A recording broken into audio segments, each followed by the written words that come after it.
Welcome to this deep dive. Today we're tackling something that uh, trips up a lot of people, even advanced speakers. Absolutely. We're talking about humor in cross-cultural communication. Right. Why does a joke absolutely kill it in one place and just, completely bomb somewhere else? And more importantly, how can you navigate that? That's our goal today. We've been looking at this really interesting discussion about getting truly fluent in English.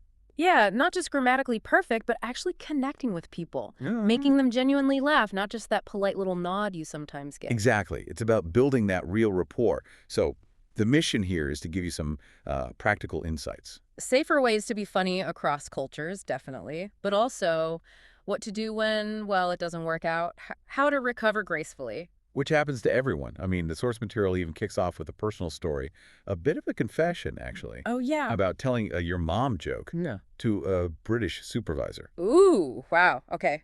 Let me guess. Awkward silence. You could hear a pin drop, apparently. It just perfectly shows the potential pitfalls, doesn't it? It really does. And that's what we'll unpack today. Why is humor so hard, even when your language skills are great? We'll look at joke types that travel better, delivery techniques, too. And definitely touch on some of those cultural minefields to watch out for. Plus, strategies for bouncing back when a joke just falls flat. Okay, let's get started. First up, the humor autopsy. Right. Why is making people laugh so challenging for advanced learners? Even when your grammar is perfect, your vocabulary is wide. It can still be tough. Well, one big reason highlighted in the source is over-explaining. Ah, yes. The classic, this is funny because in my country, intro. Exactly. It just kills the spontaneity, drains all the humor right out of it. It's like explaining a magic trick, right? The magic just vanishes. And then there's literal translation. Oh, that's a big one. Jokes that are hilarious in, say, Spanish or Russian. Or Chinese, the source mentioned. They just sound bizarre or maybe completely nonsensical when you translate them word for word into English. The rhythm, the cultural assumptions, they just don't carry over. Nope. The comedic logic is often really tied to the original language, and then you have cultural references. Like the example of missing a that's what she said moment. If you don't know that specific trope. The joke just sails right over your head, leaves everyone feeling a bit awkward. Yeah. The source material actually brought up this idea of keeping a shame file. A shame file. Okay, tell me more. Basically, collecting real examples of cross-cultural joke fails with permission, of course, Mm-hmm. to sort of analyze what went wrong. Huh.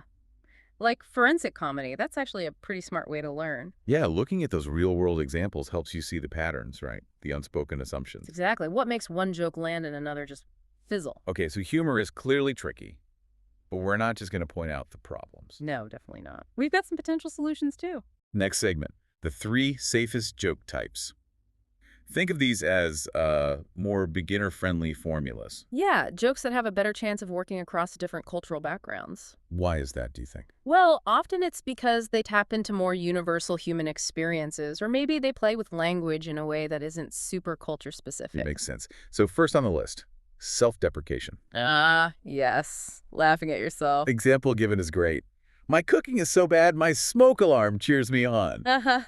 Yeah, that's pretty good. It's relatable, bit absurd. And crucially, the humor is directed inward, less likely to offend someone else. Right. It shows humility, makes you seem more approachable. People generally respond well to that, regardless of culture. It kind of levels the playing field. Okay, number 2, observational humor. This is about noticing the little quirks of everyday life. Things we all see but maybe don't comment on. Like the example, why do we say tuna fish but not beef cow? Exactly. It's a gentle poke at language itself, or just the weirdness of daily routines, usually pretty inoffensive. It creates that little moment of shared recognition, like, huh, yeah, that is weird. Mm-hmm. Or just a little mental chuckle. And the third safe type is hyperbole. Big exaggeration for comedic effect. The example was, I have approximately 3 million unread emails. Yep. Definitely relatable for many of us. That feeling of being overwhelmed. Hyperbole works because it paints a funny picture by blowing a common feeling or situation way out of proportion. It's less about specific references, more about amplifying a shared experience. Okay, so those are 3 safer starting points. But there's a big warning attached. Yes, a very important one. Sarcasm. The course says steer clear until you've really mastered tone and context. Absolutely crucial advice. Sarcasm is apparently a huge reason jokes fail cross-culturally. Why is it so risky? It just relies so heavily on subtle things, your tone of voice, maybe a slight facial expression, and a lot of shared understanding. Right. What sounds witty to you might just sound mean or confusing to someone else. Especially if they come from a culture where sarcasm isn't common, or it's expressed very differently. It's easy for it to get lost in translation or misinterpreted. Okay, so we have some safer structures. But knowing the structure isn't enough, right? Delivery matters. Hugely. Welcome to the delivery gym. You can have the best joke in the world, but if you mumble it or rush it, Poof. It falls flat. It's not just the words, it's how you say them. the source really highlights the pause, especially right before the punchline. Yes, that beat of silence. It builds anticipation. The example was, I told the bartender, slight pause, I'll have whatever the person before me ordered. See, that little pause gives the listener a split second to think, what's he gonna say? Then you hit them with the unexpected. It makes the punchline land harder. Timing is everything. And facial expressions, too. Definitely. Are you going for deadpan? Or something more It animated? depends on the joke, I guess. Exactly. A dry, witty comment might work best with a straight face. A sillier joke might need more exaggeration. You need to match the expression to the joke's tone. Good point. And here's a tip I liked. Avoid those little tags that undercut your own joke. Oh, like ending with, funny, right? No, just me. Yeah. It just screams lack of confidence, kills the whole vibe. It's like you're asking for permission for it to be funny. Don't do that. Own the joke, even if it might not land perfectly. Okay, so here's a practical exercise for you listening. Get your phones ready. The source suggests recording yourself telling a simple joke. Try it maybe 3 different ways. Pay attention to your speed, the pauses, what your face is doing, even if it feels weird talking to your phone. Which version sounds most natural? Which one actually sounds, well, funnier? It's a really useful way to become more aware of your own delivery style. See where you can maybe tweak things for better comedic effect. Right, so we've got structure, we've got delivery, but there's still the big one.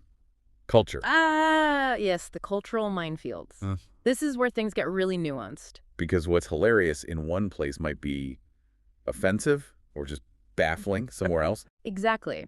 Humor is so deeply tied to cultural norms, values, history.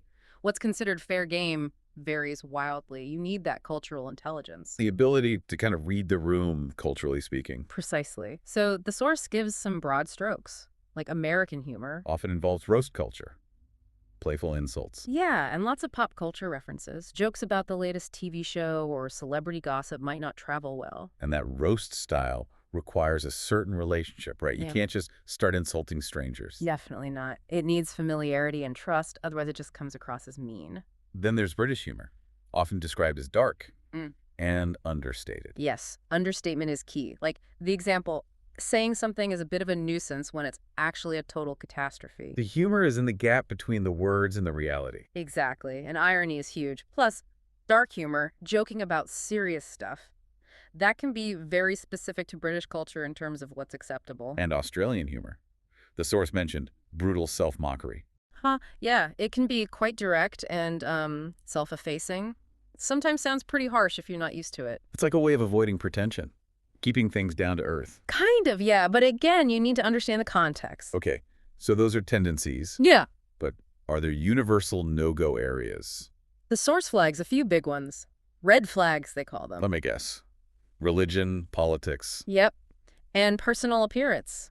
Generally, just avoid these topics for humor, especially cross-culturally. Too sensitive. Too easy to cause offense. Way too easy. They're tied so closely to people's core beliefs and identities, it's just not worth the risk in most situations.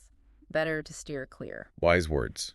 But let's say you followed all the advice, you picked a safe topic, you nailed the delivery, and the joke still bombs. It happens, even to professional comedians. It just hangs there. That horrible silence. So, our last segment, the flop recovery. What do you do? First step, don't pretend it didn't happen. Acknowledge it. Yeah. Something simple and self-aware, like, well, that sounded way funnier in my head. Okay, yeah, breaks the tension a bit. Shows you don't take yourself too seriously. Exactly. It can actually get a little sympathetic laugh sometimes. It prevents the awkwardness from just festering. Good tip. Then what? Pivot. Quickly. Don't dwell on the dud joke. Just change the subject. Smoothly, if possible. Like, anyway, on a more serious note. Or, so, about that project. Just move the conversation forward. Redirect the attention. Okay. And then later. Reflect. Take a mental note. What might have gone wrong? Was it the topic after all? The timing? My tone? Use it as a learning opportunity. Back to that shame file idea, almost. Yeah. See it as data collection for improving your cross-cultural communication skills. And one last pro tip from the source. The emergency plan Keep a couple of emergency jokes in your back pocket. and the recommendation. Dad jokes. Haha, of course. The ultimate fallback. Apparently, they're generally safe, inoffensive, rely on simple wordplay. Less likely to run into cultural misunderstandings. They might get a groan, but that's better than awkward silence. It can break the ice in its own way. A groan is definitely better than silence. Okay, that brings us to some homework for you listening. Time to put this into practice. First suggestion, try to actively collect a few jokes from native English speakers you interact with. But don't just listen to the words. Watch how they tell the joke. Their timing, their pauses, their facial expressions, their tone. Really observe the delivery. It's amazing what you pick up subconsciously just by watching and listening carefully. Second task, be brave. Try out one of those safer joke types this week. Self-deprecation, observation, or hyperbole. See what happens. Do you get a real laugh, a smile, a polite nod? It's all useful information. Helps you calibrate. Absolutely. Builds confidence and gives you a better feel for what works for you. And just a little heads up for our next deep dive. Ooh, what's next? We're going into advanced networking beyond small talk. Another really crucial skill in professional and social life. Looking forward to that. Definitely. So a final thought to leave you with, again from our source material. Let's hear it. If they don't laugh, it's an anthropological study, not a failure. I love that. That's such a great mindset shift. Right. Don't take it personally. Just see it as learning about culture. Every interaction is a data point, a chance to understand communication styles better. And hey, speaking of safe jokes, there's a little bonus mention. A 5 universally safe jokes cheat sheet. Oh, nice. How do people get that? You just need to send a direct message to @EnglishUnlocked that's on social media. Use the hashtag #DadJokeApproved. Hashtag dad joke approved. Got it. A handy little resource. So wrapping up, why does this focus on humor matter so much? Well, like the source says, it's an advanced fluency skill that often gets ignored in traditional language learning. Yeah, it's not usually in the textbooks. But it's so powerful for connection. We wanted to give you actual tools, culturally aware ones, not just say, go be funny. Hopefully reduce some of that anxiety around trying humor in English. Because sharing a laugh, that's a fundamental human connection. Understanding how to do that across cultures builds stronger relationships, boosts your confidence. It really rounds out your communication skills. Totally. So coming up, as we said, advanced networking, and then looking further ahead, we'll tackle C2 nuance, conveying sarcasm subtlety without sounding rude. Ooh, building on today's theme. Excellent. Lots more good stuff to come. Thanks for joining us on this deep dive.